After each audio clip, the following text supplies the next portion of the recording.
Hello friends, welcome to my YouTube channel. I am your host Indrani.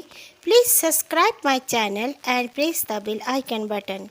Friends, मैं God से pray करती हूँ कि मेरे हर लिसनर्स और सब्सक्राइबर्स की गॉड हर अच्छी मनोकामनाएं पूर्ण करे और आप भी ज़रूर अपने प्रे में मुझे याद रखिएगा। जय श्री राम। फ्रेंड्स, आज की जो स्टोरीज है एंड तक सुनना, आप लोग ज़रूर एंजॉय करोगे और इसमें आप लोग ज़रूर कुछ ना कुछ सीखोगे भी। ये पहली स्टोरी ऐसा है, ये जनाब कहते हैं कि ये हर साल कहीं ना कहीं ज़रूर, यहाँ तक कि फॉरेन कंट्रीज़ में भी अपनी वाइफ के साथ घूमने जाया करते थे। इनकी आदत थी, कोई भी वीकेंड हो, कोई भी वैकेशन हो, वो घर पर अपनी सिटी में बिल्कुल रहा नहीं करते थे। बट एक बार ऐसा हुआ उनके साथ कि उसके बाद से वो बहुत सोचने लगती हैं। ओके, तो आइए हम लोग सुनते हैं क्या हुआ था उनके साथ।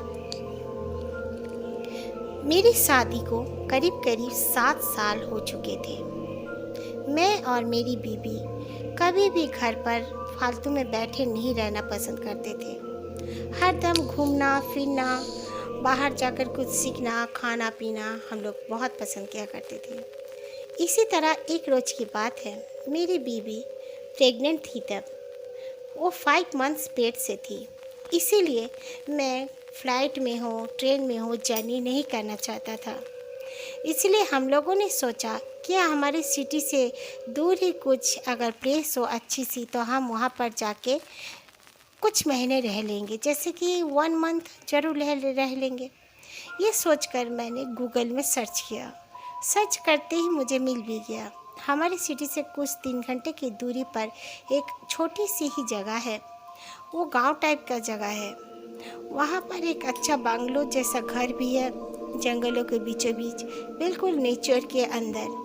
उस घर में हम लोग शिफ्ट होने के लिए मैंने जल्दी से उस आदमी को फ़ोन भी कर डाला। उस आदमी ने एक झटके में ही फ़ोन को पिक कर लिया। मैंने उनसे कहा कि मैं आपके घर में 1 महीने के लिए शिफ्ट होना चाहता हूँ। आपके घर में क्या क्या सुविधाएं हैं, जो जो गूगल में है वाकई में है वह सब? तो उस आदमी ने कहा, हाँ ज़रूर है सर, इसीलिए दिया गया है। तो मैंने कहा, आपसे चाबी मैं कैसे लूँ? तो उसने कहा कि आप लोग आ जाओ मेरे घर के सामने में, मैं आकर आपको चाबी दे दूँगा। उनके साथ मेरी पूरी तरह बातें हो गई।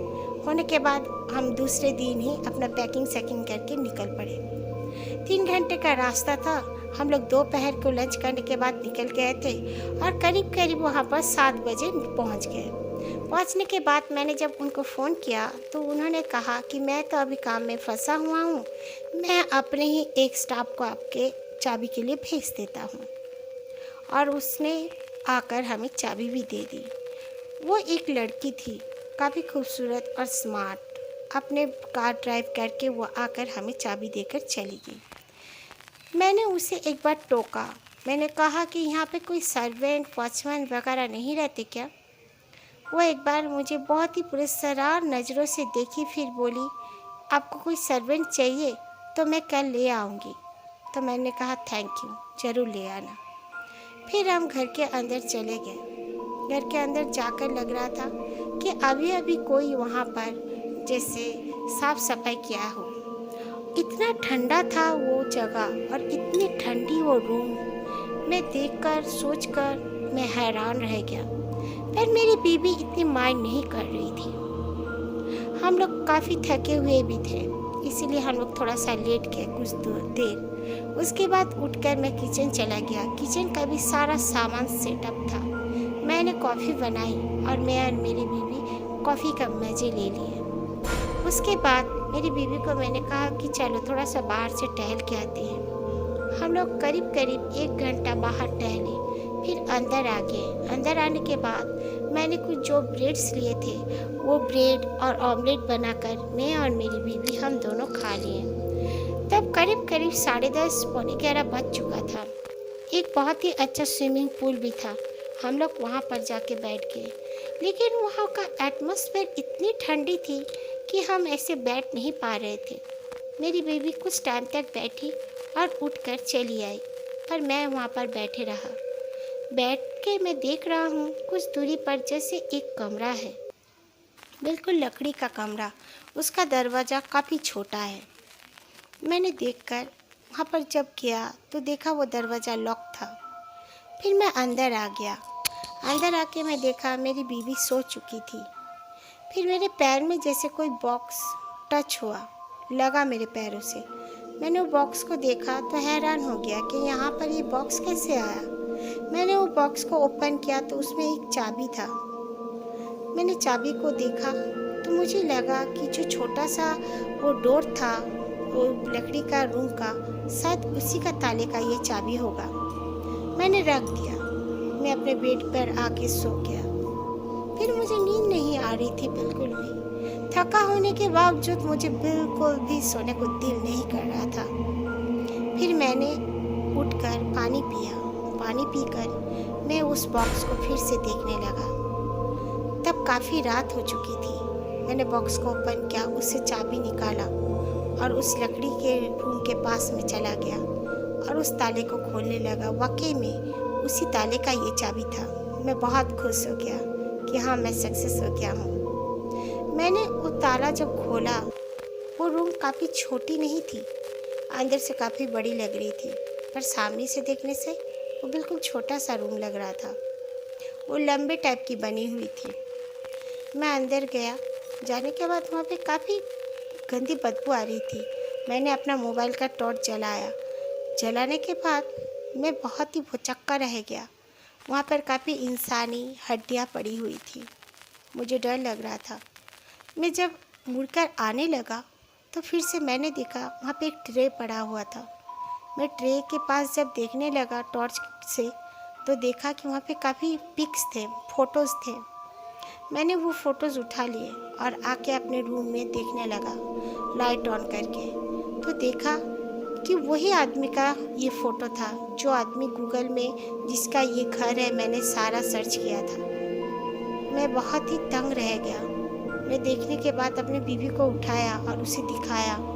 उसमें था यूँ कि वो आदमी जो था, जिसका ये घर है, जिसके घर में हम लोग शिफ्ट हुए हैं 1 मंथ के लिए, वो आदमी दूसरे आदमियों को यातनाएं दे रहा था।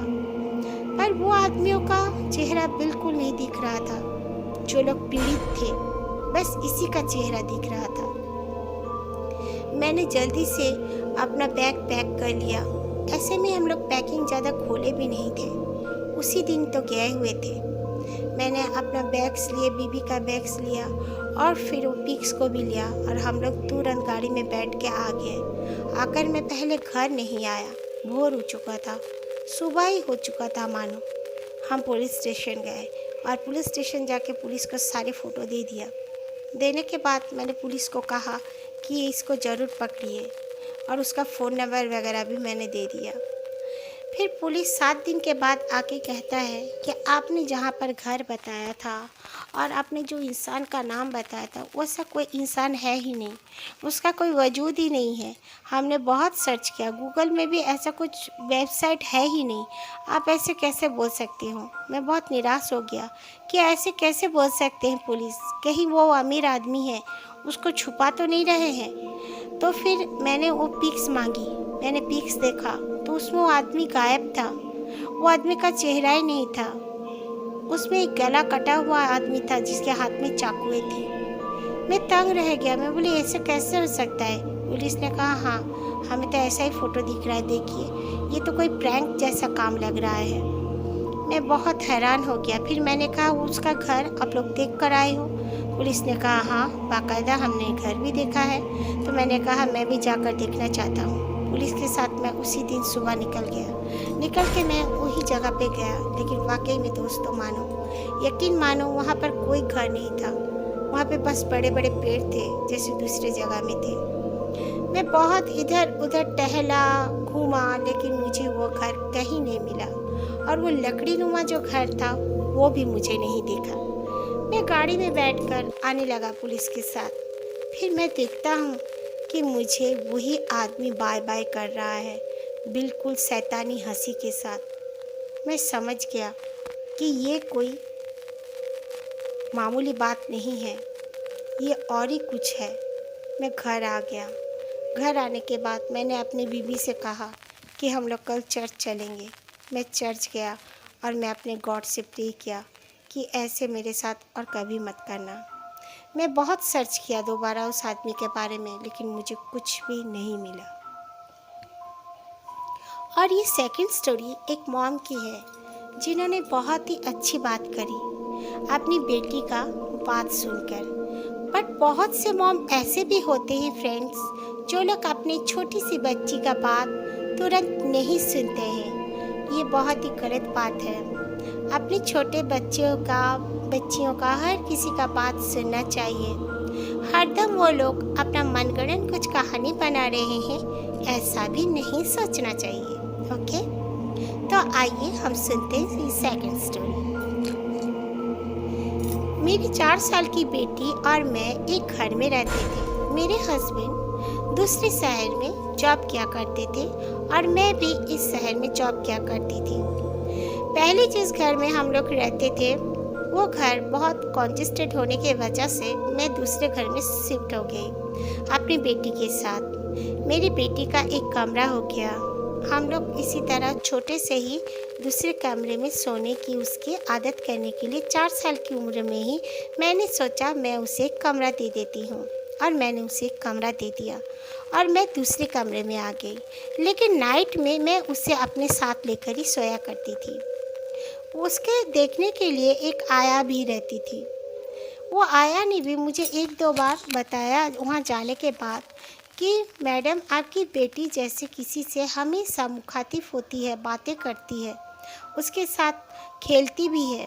मुझे समझ में नहीं आता है आपकी बेटी ऐसे क्यों करती है। 4 साल की है आपकी बेटी। मैं पूछने पर वो डरी डरी सहमी सहमी से मुझे बस देखती है। आप ही देखो ना मैडम। मैंने इतना केयर नहीं किया हमारी सर्वेंट के बात का। एक दिन करीब 8 बजे थे, वो आया चली गई मैं ऑफिस से आने के बाद। वाकई में मैं अपनी बेटी के रूम से हंसने की आवाज़ मिला मुझे। फिर मेरी बेटी सॉरी सॉरी ऐसे बोल रही थी किसी के साथ।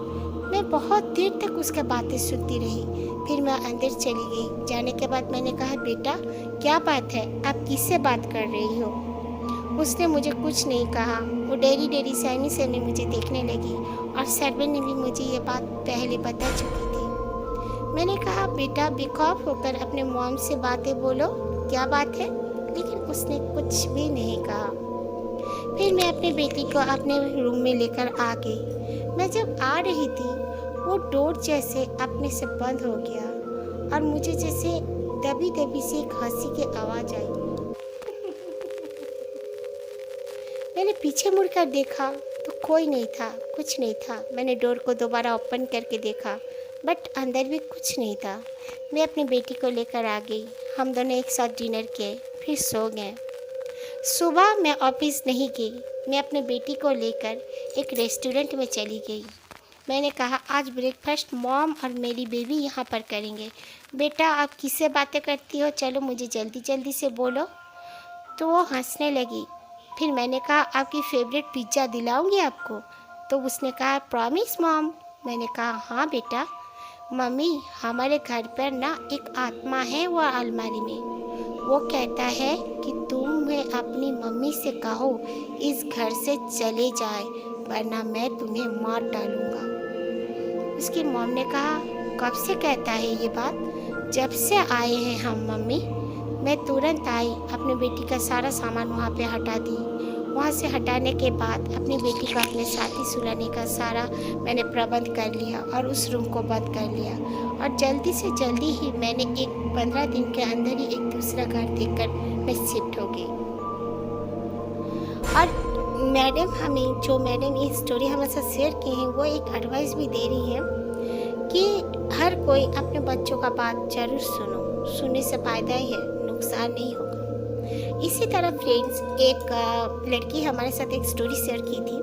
उसकी एक भतीजी थी, वो काफ़ी छोटी थी भतीजी, करीब 7 से 8 साल की थी। बर्थडे में उसको एक अननोन पर्सन ने एक डॉल गिफ्ट किया।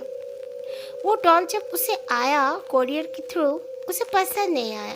उसने कहा मॉम मैं ये डॉल नहीं लूँगी। ये डॉल के आंखें देखकर मुझे दहशत हो रही है, खौफनाक लग रही है ये डॉल। बट उसकी मम्मी ने कहा बेटा ऐसा नहीं कहते, कुछ सरप्राइज़ गिफ्ट भी दे सकता है तुम्हें। उसने ज़रूर तुम्हें सरप्राइज़ गिफ्ट दिया होगा। बट वो लड़की बिल्कुल भी तैयार नहीं थी वो डॉल को लेने के लिए। फिर उसके मम्मी उसके ऊपर में नाराज़ होकर देखी और वो डॉल को लेकर अपने कमरे में चली गई। जाकर उसने रख दिया। तो इसकी जो बुआ थी, जो हमारे साथ शेयर कर रही है स्टोरी, वो बताती हैं कि उन्होंने उस लड़की को कहा, क्यों बेटा, आपको क्यों पसंद नहीं है डॉल? और पता नहीं आंट, मुझे नहीं पता, बट मुझे दहशत आ रही है। फिर रात को उसका कमरा जो था ऊपर में हुआ करता था लड़की का। वो लड़की रात में कई बार चीखने चिल्लाने लगी और कहने लगती थी कि वो डॉल आके मुझे परेशान कर रही है। उसके मॉम ने देखा भी, कई बार डॉल को अपने रूम में ले जाती थी, उस सीढ़ियों में पड़ी रहती थी डॉल। फिर भी उसकी मॉम उसके बातों का बिल्कुल यकीन नहीं करती थी। मैं अपने घर पर भी आ गई थी। वो लड़की जो थी मेरी भतीजी, मतलब उनका भतीजी, उनको बताती थी कि बुआ मेरे साथ इस तरह का इंसिडेंट हो रहा है, पर मॉम मुझे बिलीव नहीं करती। तो उसके बुआ बोली, ठीक है चिंता मत कर, मैं तेरे पास आती हूँ। मैं आज सुबह, मतलब कल सुबह ही मैं तेरे पास आ जाऊँगी। फिर वो डॉल तुझे कैसे परेशान करता है मैं देखती हूँ। उसी रात उस लड़की का डेथ हो गया। उस सीढ़ियों से बाकायदा नीचे गिरी हुई थी। जबकि रात को वो डिनर करने के बाद सोई थी, उसके बाद उसका उस तरह डेथ हो गया। किसी को कुछ समझ में नहीं आया कि ये कैसे हुआ। उसकी बुआ बताती हैं कि वो डॉल उस दिन के बाद उन्हें और नहीं दिखने को मिला, कहाँ गई। उसकी बुआ ने वो डॉल बहुत ढूंढा, बट नहीं मिली। Okay, thank you friends, take care.